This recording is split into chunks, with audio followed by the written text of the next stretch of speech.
పుదీనా కొత్తిమీర చట్నీ చేస్తున్నానండి. పుదీనా కొత్తిమీర పచ్చిమిర్చి చింతపండు టమాటా కొబ్బరి జీలకర్ర ఉప్పు శనగపప్పు ఆయిల్ అండి.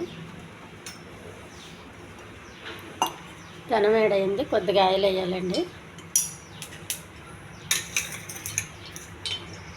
కొంచెం జీలకర్ర శనగపప్పు చింతపండు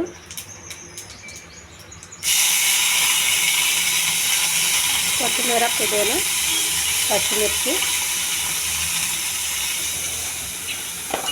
కోసి పెట్టుకున్న టమాటా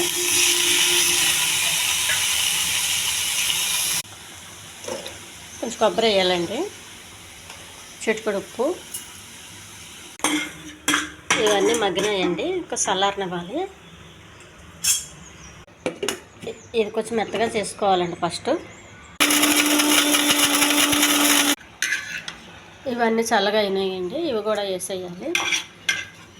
ఇది ఉప్మాకి బాగుంటుందండి చట్నీ. పచ్చిమిర్చి మళ్ళీ మిక్స్ వేయాలి.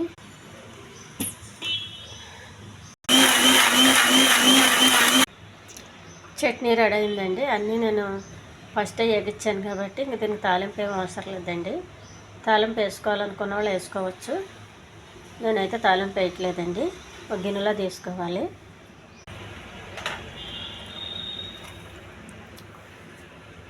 ఈ చట్నీ అయితే చాలా టేస్ట్గా ఉంటుందండి. ఇందులో టమాటా కొబ్బరి కొద్దిగా పచ్చెనగపప్పు వేసాను, జీలకర్ర ఇవన్నీ వేసి ఎక్కువగా ఆయిల్ వేయలేదు కదండి, కొంచెం వేసాను.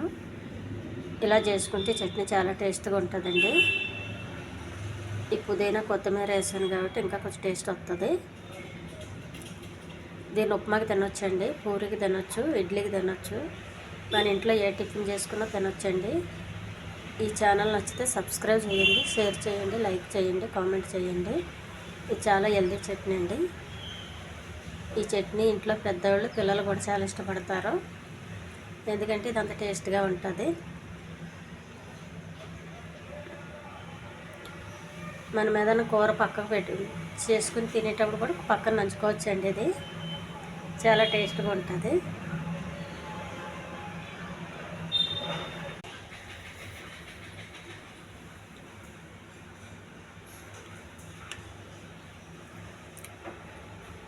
చాలా టేస్ట్గా ఉందండి.